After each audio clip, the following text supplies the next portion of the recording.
السلام علیکم ورحمۃ اللہ۔ جی میرے پیارے بھائی الیاس بھٹی صاحب، آپ کا سوال ہے وسیلے کے متعلق۔ تو وسیلہ کیا ہے، اس کا مفہوم، اس کی اقسام اور اس کے تعلق سے شرعی احکام۔ اللہ سبحانہ و تعالی قرآن مجید فرقان حمید میں وسیلے کے تعلق سے ارشاد فرماتے ہیں، اعوذ باللہ من الشیطان الرجیم، یا ایہا الذین آمنوا اتقوا اللہ وابتغوا الیہ الوسیلۃ وجاہدوا فی سبیلہ لعلکم تفلحون۔ سورۃ المائدہ، سورت نمبر 5، آیت نمبر 35۔ اے ایمان والو، اللہ تعالیٰ سے ڈرو اور اللہ کی طرف وسیلہ تلاش کرو، اور اللہ کے راستے میں جہاد کرو تاکہ تم کامیاب ہو سکو۔ اس آیت کے تعلق سے مفسرین کا یہ فرمانا ہے کہ آیت کریمہ میں وسیلے سے مراد ذاتی نیک اعمال کے ذریعے اللہ سبحانہ و تعالیٰ کا تقرب حاصل کرنا ہے۔ اپنے نیک اعمال کے ذریعے اللہ سبحانہ و تعالیٰ کا تقرب حاصل کرنا ہے۔ وسیلے کے معنی ایسی چیز کے ہیں جو کسی مقصود کے حصول یا اس کے قرب کا ذریعہ ہو۔ اللہ تعالیٰ کی طرف وسیلہ تلاش کرو، اس کا مطلب ہوگا کہ ایسے اعمال اختیار کرو جس سے تمہیں اللہ سبحانہ و تعالیٰ کی رضا اور اللہ کا قرب حاصل ہو جائے۔ اور اس کے تعلق سے امام شوکانی رحمہ اللہ تعالی فرماتے ہیں، وَالظَّاهِرُ أَنَّ الْوَسِيلَةَ هِيَ الْقُرْبَةُ تَصْدُقُ عَلَى التَّقْوَى وَعَلَى غَيْرِهَا مِنْ خِصَالِ الْخَيْرِ الَّتِي يَتَقَرَّبُ الْعِبَادُ بِهَا إِلَى رَبِّهِمْ۔ وسیلہ جو قربت کے معنی میں ہے، تقوی اور دیگر اچھی عادتوں پر صادق آتا ہے، جن کے ذریعے سے بندے اپنے پروردگار کا قرب حاصل کرتے ہیں، اور اسی طرح جن چیزوں سے اللہ نے روکا اور جن چیزوں کو اللہ نے حرام کیا، ان کے اجتناب سے، محرمات کے قریب نہ جانا، اللہ کی منع کردہ چیزوں سے رک جانا، یہ بھی اللہ سبحانہ و تعالیٰ کا قرب اس سے بھی حاصل ہوتا ہے۔ لیکن جاہلوں نے اس حقیقی وسیلے کو چھوڑ کر قبر میں دفن شدہ لوگوں کو اپنا وسیلہ سمجھ لیا، جس کی شریعت میں کوئی بنیاد نہیں ہے۔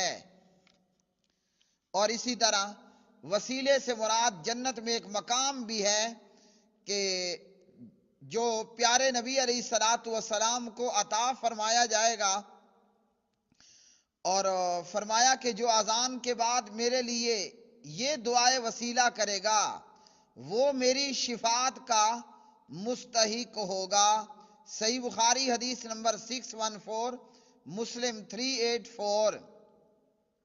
دعائے وسیلہ جو اذان کے بعد پڑھنا مسنون ہے، اللہم رب هذه الدعوة التامة والصلاة القائمة آت محمدا الوسیلة والفضیلة وابعثه مقاما محمودا الذی وعدتہ۔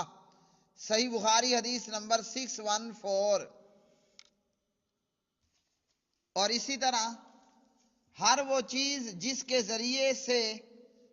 ذریعے کسی ذات تک رسائی یا قرب حاصل کیا جاتا ہو، وسیلہ اس چیز کو کہتے ہیں کہ جس کے ذریعے کسی کا قرب حاصل کیا جائے۔ اسی طرح پیارے بھائیوں، دعا چونکہ عبادت ہے اور ہر عبادت کا طریقہ بھی قرآن و سنت سے ہی معلوم کیا جاتا ہے، لہذا دعا میں وسیلے کے بارے میں قرآن و سنت کی تعلیمات کا جائزہ ہمیں لینا ہے کہ دعا میں وسیلے کا جو طریقہ کتاب و سنت سے ثابت ہوگا وہی درست ہوگا، جبکہ دیگر طریقے غلط ہوں گے، اور ایسے طریقے پھر بعض دفعہ بدعات پر مبنی ہوں گے اور بعض دفعہ جو ہے وہ شرک پر۔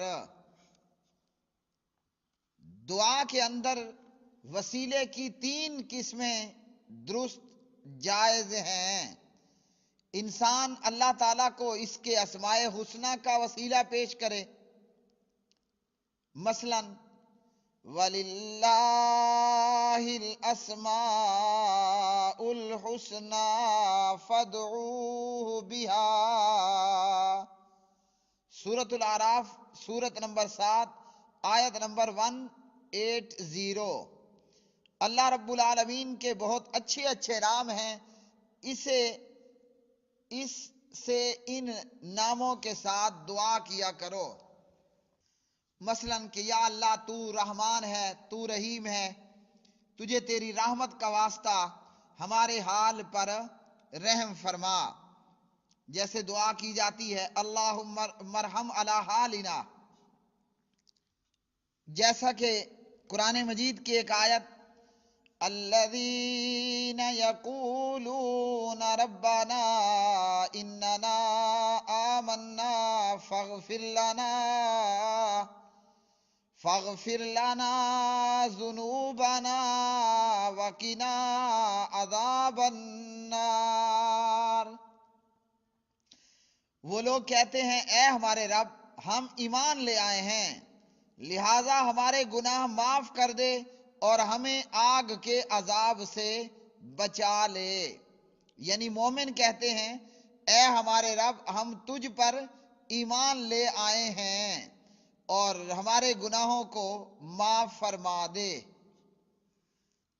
اب ایمان لے آنا یہ ایک نیک عمل ہے، اور یہاں اپنے اس نیک عمل کا ذکر کیا اور پھر اللہ سبحانہ و تعالیٰ سے دعا کی کہ تو ہمارے گناہوں کو بخش دے اور ہمیں جہنم سے بچا لے۔ اسی طرح اللہ رب العالمین نے قرآن مجید فرقان حمید کے اندر فرمایا ربنا آمنا بما انزلت واتبعنا الرسول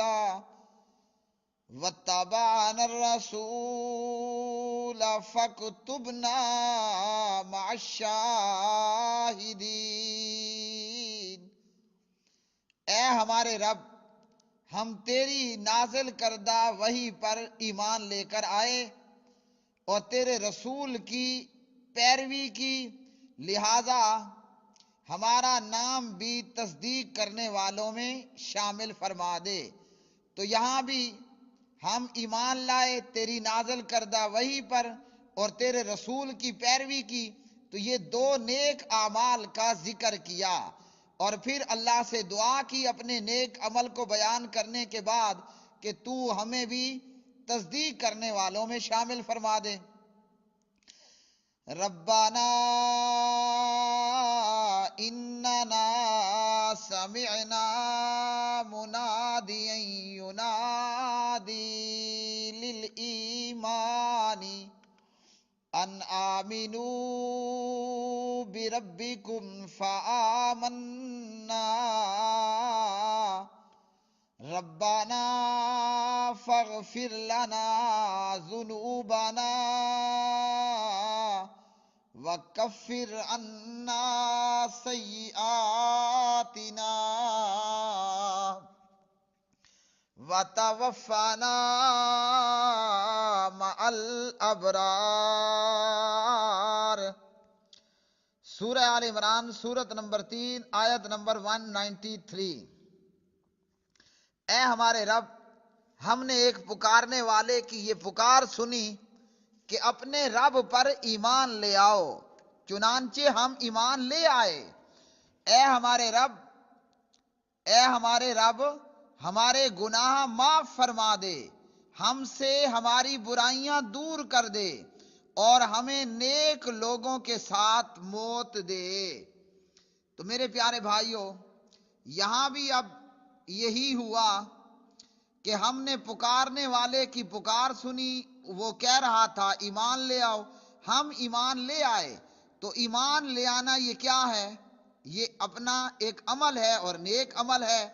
تو یہاں بھی اپنے اس نیک عمل کا ذکر کیا، اور پھر نیک عمل کو ذکر کرنے کے ساتھ اللہ سبحانہ و تعالی سے دعا کی کہ اللہ اب ہمارے گناہ بھی معاف کر دے اور ہماری برائیاں ہم سے دور کر دے اور ہمیں نیک لوگوں کے اندر شامل کر دے۔ یہی بات اللہ سبحانہ و تعالی نے اس آیت میں فرمائی تھی، اور اس آیت کا یہی مطلب، یہی معنی، یہی مفہوم بنے گا۔ یا ایھا الذین آمنوا اتقوا اللہ وابتغوا الیہ الوسیلۃ وجاہدوا فی سبیلہ لعلکم تفلحون۔ اے ایمان والو، اللہ سے ڈرو، اللہ کی طرف وسیلہ تلاش کرو، اللہ کے راستے میں جہاد کرو تاکہ تم کامیاب ہو سکو۔ تو وسیلہ کیا ہے؟ وسیلے سے مراد اپنے نیک اعمال کے ذریعے اللہ سبحانہ و تعالی کا قرب حاصل کرنا، اور یہی ان تلاوت شدہ آیات بینات کے اندر ہمیں مل رہا ہے کہ مومن اپنے نیک اعمال کا اللہ کے سامنے ذکر کرتا ہے اور پھر نیک اعمال کو وسیلہ بنا کر اللہ سے دعا کرتا ہے۔ ربنا اننا سمعنا منادیا ینادی للایمان ان آمنوا بربکم فآمنا ربنا فاغفر لنا ذنوبنا وکفر عنا سیئاتنا وتوفنا مع الابرار۔ اے ہمارے پروردگار، ہم نے پکارنے والے کی پکار سنی کہ اپنے پروردگار پر ایمان لاؤ، چنانچہ ہم ایمان لے آئے۔ اے ہمارے رب،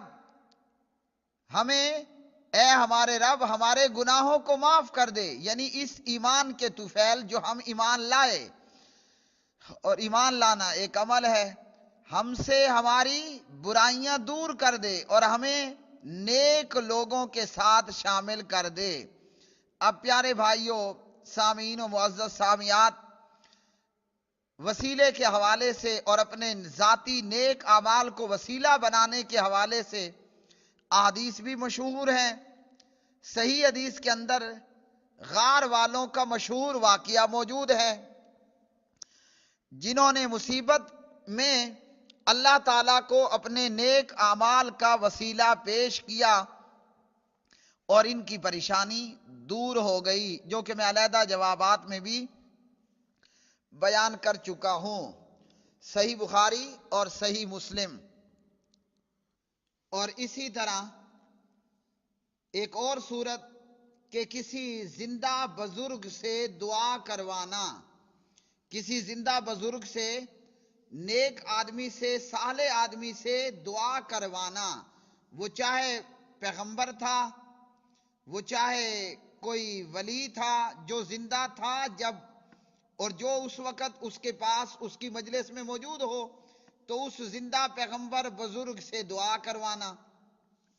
جیسا کہ اللہ سبحانہ و تعالیٰ نے قرآن مجید کے اندر ارشاد فرمایا، وَمَا أَرْسَلْنَا مِن رَّسُولٍ إِلَّا لِيُطَاعَ بِإِذْنِ اللَّهِ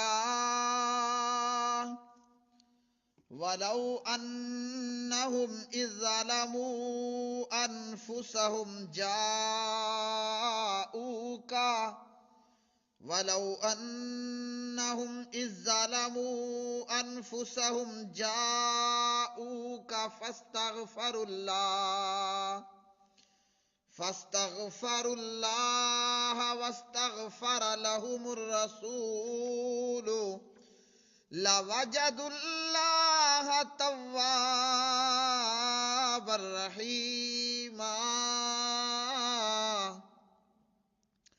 اور ہم نے کوئی رسول نہیں بھیجا مگر اس لیے کہ اللہ کے حکم سے اس رسول کی اطاعت کی جائے، اور اگر بے شک وہ لوگ جب انہوں نے اپنی جانوں پر ظلم کیا تھا آپ کے پاس آتے، یعنی پیغمبر کے پاس آتے، پھر یہ گنہگار اللہ سے بخشش مانگتے اور رسول پاک علیہ السلام بھی ان کے لیے بخشش طلب کرتا، تو وہ یقیناً اللہ کو بہت توبہ قبول کرنے والا اور نہایت رحم کرنے والا پاتے۔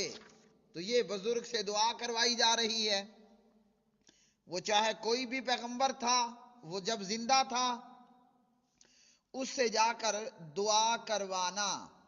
اور جیسا کہ حضرات صحابہ کرام رضوان اللہ علیہ مجمعین مصیبتوں اور پریشانیوں میں آ کر پیارے نبی صلی اللہ علیہ وسلم سے دعا کراتے تھے، اور اس بارے میں بہت ساری احادیث موجود ہیں سنن ترمذی۔ اسی طرح حضرت عمر بن خطاب رضی اللہ تعالی عنہ نے اور صحابہ نبی علیہ السلام کے چچا حضرت عباس بن عبد المطلب رضی اللہ تعالی عنہ سے دعا کرائی، صحیح البخاری۔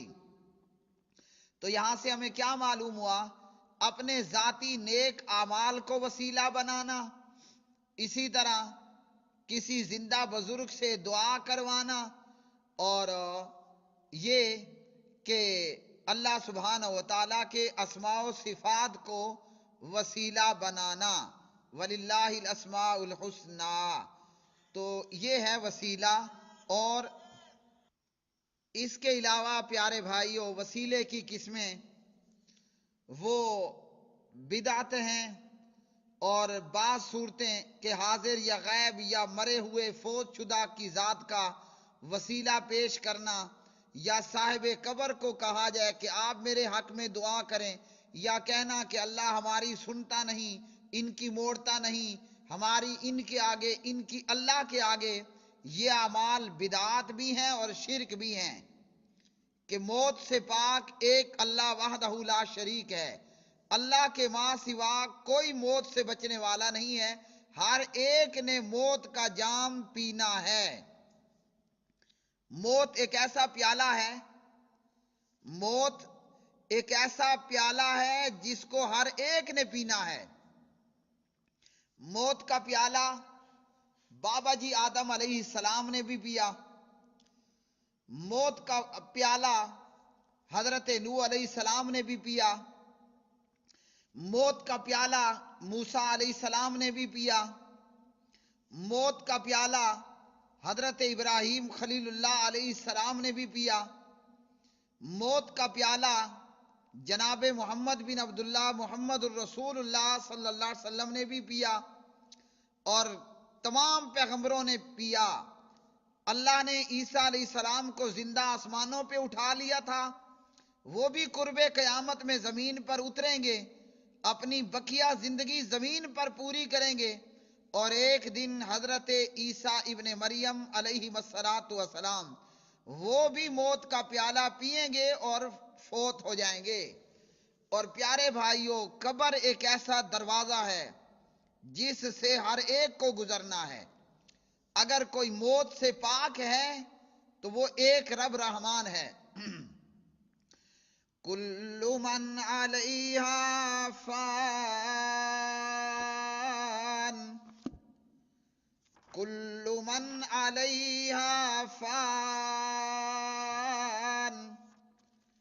وَيَبْقَى وَجْهُ رَبِّكَ ذُو الْجَلَالِ وَالْإِكْرَامِ كُلُّ مَنْ عَلَيْهَا فَانٍ وَيَبْقَى وَجْهُ رَبِّكَ ذُو الْجَلَالِ وَالْإِكْرَامِ ہر چیز جو اس زمین پر ہے فنا ہونے والی ہے اور آپ کے رب ذوالجلال والاکرام کا چہرہ باقی رہے گا۔ مرنا جبریل نے بھی ہے، میکائیل نے بھی ہے، اسرافیل نے بھی ہے، ملک الموت نے بھی مرنا ہے، ہر ایک نے مرنا ہے۔ جو اللہ کی مخلوق ہے ہر ایک نے اپنے وقت پر موت سے ہمکنار ہونا ہے۔ موت سے پاک اللہ کی ذات ہے، تو مردوں کو پکارنا، ان کے وسیلے ڈالنا، یہ بدعت بھی ہے اور شرک بھی ہے۔ اور حضرت اماں جی عائشہ رضی اللہ تعالی عنہ راویہ، من عمل عملا لیس علیہ امرنا فہو رد۔ پیارے نبی علیہ الصلوۃ والسلام کا فرمان مصطفیٰ صلی اللہ علیہ وسلم، جو آدمی کوئی ایسا کام کرے جس پر ہمارا حکم نہ ہو وہ کام مردود ہے۔ صحیح مسلم۔ اور پھر جن مرے ہوں کا وسیلہ ڈالا جاتا ہے یہ ان کی ذات کے تعلق سے غلو بھی ہے، ان کے تعلق سے غلو کرنا ہے، ان کی محبت کے اندر غلو ہے۔ وہ چاہے پیغمبر ہوں علیہ الصلاۃ والسلام، یا وہ جناب اصحاب رسول صلی اللہ علیہ وسلم ہوں، یا اہل بیت ہوں، یا اولیاء اللہ ہوں، مرے ہوں کے وسیلے ڈالنا یہ ان کے تعلق سے غلو کرنا بھی ہے، محبت کے اندر ناجائز اضافہ۔ اور پیارے نبی صلی اللہ علیہ وسلم نے اور اللہ کے قرآن پاک نے، اللہ کے کلام نے، کلام اللہ نے ہمیں غلو کرنے سے منع فرمایا ہے۔ عبداللہ ابن عباس رضی اللہ تعالی عنہما راوی ہیں، عن عبداللہ ابن عباس رضی اللہ تعالی عنہما قال قال رسول اللہ صلی اللہ علیہ وسلم یا ایہا الناس ایاکم والغلو فی الدین، یا ایہا الناس ایاکم والغلو فی الدین فإنه أهلك من كان قبلكم الغلو في الدين۔ ابن ماجہ ہے، حدیث نمبر 3029۔ اور اس روایت کے تعلق سے علامہ البانی رحمۃ اللہ علیہ فرماتے ہیں روایت صحیح ہے۔ فرمان مصطفیٰ صلی اللہ علیہ وسلم، تم دین میں غلو کرنے سے بچے رہنا، دین میں غلو مت کرنا، کیونکہ تم سے پہلے کے لوگ یعنی یہودی عیسائی وغیرہ، تم سے پہلے لوگوں کو دین میں غلو کرنے نے ہی ہلاک کر ڈالا۔ یہودیوں نے حضرت عزیر علیہ الصلوۃ والسلام کے تعلق سے غلو کیا، اور عیسائیوں نے جناب عیسیٰ علیہ الصلوۃ والسلام کے تعلق سے غلو کیا۔ اور غلو کیا ہے کہ عبادات میں شریعت کی بیان کردہ حدود و قیود اور طریقہ پر اکتفا نہ کرنا۔ جو شریعت نے بات بتائی اس کو کافی شافی نہ سمجھنا، بلکہ خود ساختہ طریقوں کا اضافہ کر دینا، اور یہ چیز ہلاکت اور بربادی کا ذریعہ ہے۔ لہذا عبادات کو بجا لانے کے سلسلے میں جو اللہ رسول صلی اللہ علیہ وسلم کی طرف سے تعلیمات ملی ہیں انہیں کافی شافی سمجھا جائے، جو بھی قرآن اور حدیث نے بتایا۔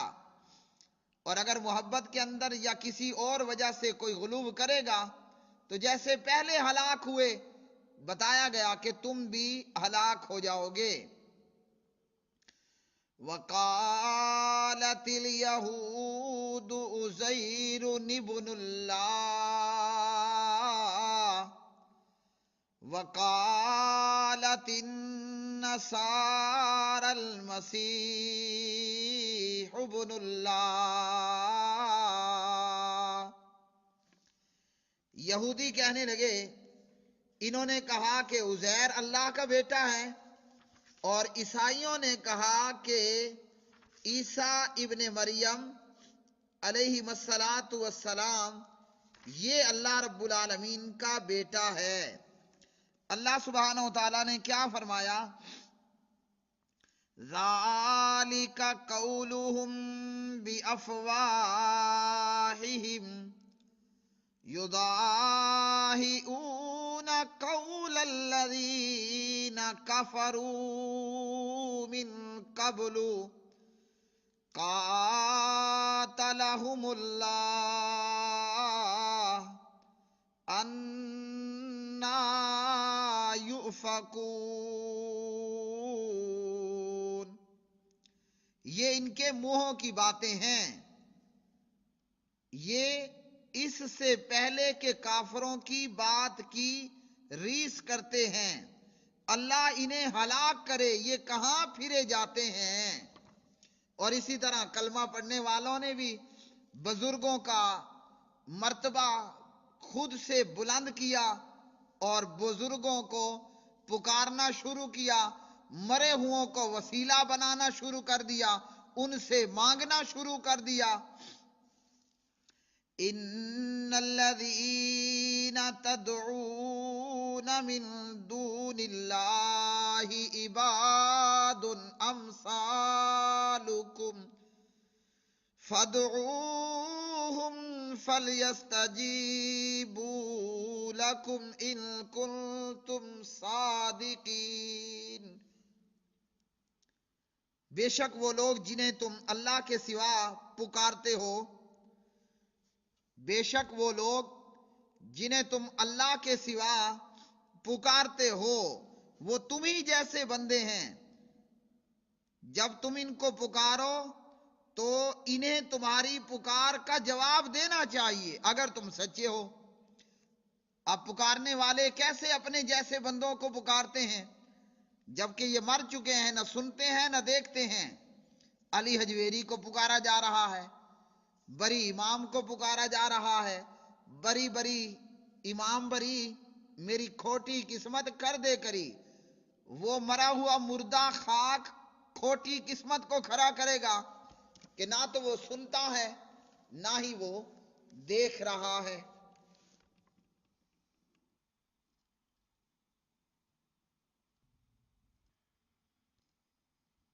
اب میرے پیارے بھائیوں، فوت شدگان کا یا قبر والوں کے پاس جا کر ان کے وسیلے ڈالنا، وہ چاہے پیغمبر ہو، نبی ہو، علی ہو، ولی ہو، جو بھی ہو، تو یہ حرام ہے، اور حضرات صحابہ کرام نے یہ نہیں کیا، بلکہ آپ صلی اللہ علیہ وسلم فوت ہوئے تو انہوں نے پیارے نبی علیہ السلام کے چچا حضرت عباس بن عبد المطلب رضی اللہ عنہ سے دعا کروائی۔ قبر یا قبر والوں کے وسیلے کے تعلق سے کچھ روایات پیش کی جاتی ہیں۔ ان میں سے ایک روایت پیش کی جاتی ہے اہل قبور کی طرف سے، قبر پوجا کرنے والوں کی طرف سے یا مردہ پوجا کرنے والوں کی طرف سے، ایک دیہاتی آیا اور وہ مسجد نبوی صلی اللہ علیہ وسلم کے دروازے پر آیا پھر نبی علیہ الصلوۃ والسلام کی قبر کے پاس آیا اور کہا السلام علیکم یا رسول اللہ یا ابا بکر، السلام علیکم یا عمر ابن الخطاب۔ سلام کرنے کے بعد کہنے لگا اے اللہ کے رسول صلی اللہ علیہ وسلم، میرے ماں باپ آپ پر قربان ہو جائیں، میں گنہگار ہوں، اس لیے آیا ہوں تاکہ اللہ کے ہاں آپ کو وسیلہ بنا سکوں، کیونکہ اللہ نے قرآن پاک میں فرمایا وَلَوْ أَنَّهُمْ إِذ ظَلَمُوا أَنفُسَهُمْ جَاءُوكَ فَاسْتَغْفَرُوا اللَّهَ وَاسْتَغْفَرَ لَهُمُ الرَّسُولُ لَوَجَدُوا اللَّهَ تَوَّابًا رَحِيمًا۔ اے پیغمبر صلی اللہ علیہ وسلم، اور اگر وہ اپنی جانوں پر ظلم کر بیٹھیں اور آپ کے پاس آئیں، پھر اللہ سے معافی مانگیں اور ان کے لیے رسول بھی معافی مانگے، تو اللہ کو بہت زیادہ توبہ قبول کرنے والا، نہایت رحیم پائیں گے۔ شعب الایمان للبیہقی وغیرہ۔ اب یہ روایت سندن ضعیف روایت ہے، اور اس روایت کے اندر کئی ایک راوی جو ہے وہ درست نہیں ہیں، اور یہ روایت سندن ضعیف ہے، تو یہ روایت ثابت ہی نہیں۔ قرآن پاک کی آیت وَلَوْ أَنَّهُمْ إِذ ظَلَمُوا أَنفُسَهُمْ یہ پیغمبر کی زندگی کے تعلق سے ہے۔ اب قبر پوجا، مردہ پوجا کرنے والے کہتے ہیں یہاں یہ کہاں لکھا ہوا ہے کہ یہ پیغمبر کی زندگی تک ہے، وفات کے بعد یہ آیت کارگر نہیں، یہ کہاں لکھا ہوا ہے؟ تو یہ ایسے لکھا ہوا ہے، اگر قرآن پاک کی اس آیت سے یہ معلوم ہوتا کہ پیغمبر کے فوت ہونے کے بعد بھی اس کے پاس آنا اور ایسا کہنا، تو پھر جناب نبی کریم علیہ السلام کے صحابہ آپ کے چچا عباس کے پاس جانے کی بجائے پیغمبر کی قبر پر آ جاتے کہ ان کے قریب پیغمبر صلی اللہ علیہ وسلم کی قبر موجود۔ تو صحابہ قبر رسول پر آ کر اس طرح نہیں کہتے، بلکہ حضرت عباس کو وسیلہ بنا کر ان سے دعا کرواتے ہیں۔ تو یہ روایت سندن ضعیف ہے۔ اسی طرح ایک اور روایت پیش کی جاتی ہے کہ ایک مرتبہ اہل مدینہ سخت قحط میں مبتلا ہو گئے، اور پھر اس کیفیت کو حضرت عائشہ کے سامنے بیان کیا گیا۔ عائشہ رضی اللہ عنہا نے فرمایا کہ نبی علیہ السلام کی قبر کے پاس جاؤ اور وہاں سے ایک کھڑکی آسمان کی طرف کھولو، قبر اور آسمان کے درمیان کوئی پردہ نہ رہے۔ راوی کہتا ہے لوگوں نے اس طرح کیا تو کافی بارش ہوئی، یہاں تک کہ خوب سبزہ اگایا اور اونٹ جو ہے وہ چربی سے بھر گئے۔ تو یہ روایت بھی مشکات المصابیح وغیرہ، یہ روایت بھی سندن ضعیف ہے اور ثابت نہیں ہے۔ آج کل بھی اہل بدعت نے جو ہے وہ ایک فوٹو وائرل کر رکھی ہوتی ہے کہ گنبد پر ایک ونڈو یا کھڑکی کا نشان دکھائے دینے کی کوشش کرتے ہیں۔ تو یہ گنبد تو نبی علیہ السلام کے دور کا ہے ہی نہیں، یہ تو بہت بعد میں بنا ہے، تو اس لیے یہ روایت بھی سندن گھڑنتو ہے، من گھڑت ہے۔ تہذیب التہذیب وغیرہ۔ اور اسی طرح ایک روایت پیش کی جاتی ہے کہ مسجد نبوی صلی اللہ علیہ وسلم میں ابو جعفر کا امام مالک سے مباحثہ ہوا، مناظرہ ہوا، تو امام مالک نے کہا کہ آپ مسجد نبوی میں آواز بلند مت کریں، کیونکہ اللہ کا یہ فرمان ہے لا ترفعوا اصواتکم فوق صوت النبی۔ تو اس کے تعلق سے پھر اس روایت کے اندر بیان کیا گیا کہ جب امام مالک نے یہ آیات پڑھی تو ابو جعفر لاجواب ہو کر کہنے لگا میں قبلے کی طرف رخ کر کے دعا کروں یا نبی علیہ السلام کی طرف رخ کروں؟ امام مالک نے کہا کہ اپنا چہرہ نبی علیہ السلام سے کیوں پھیریں گے آپ، اور نبی علیہ السلام کی قبر کی طرف یا آپ کی طرف ہی رخ کرو اور آپ سلم کو سفارشی بناؤ۔ تو یہ روایت بھی سندن ضعیف ہے، اور اس روایت کے اندر بھی ایک سے زیادہ مجہول راوی موجود ہیں، ابو الحسن علی، ابو بکر محمد، ابو الحسن عبداللہ وغیرہ۔ اور اسی طرح فوت شدگان کے وسیلہ ڈالنے کے تعلق سے ایک اور روایت علی بن ابی طالب رضی اللہ عنہ سے روایت ہے، نبی علیہ الصلوۃ والسلام کی تدفین کے بعد 3 دن بعد ایک دیہاتی آیا اور وہ پیارے نبی اسلام کی قبر پر لیٹ گیا اور اس کی مٹی اپنے سر پر ڈالی اور پھر کہنے لگا اے اللہ کے رسول صلی اللہ علیہ وسلم،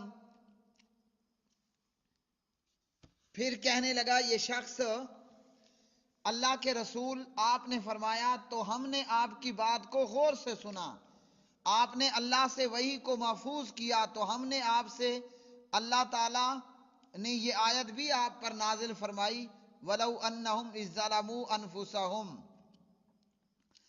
اور میں آپ کے پاس آ گیا ہوں، آپ میری مغفرت طلب کیجئے۔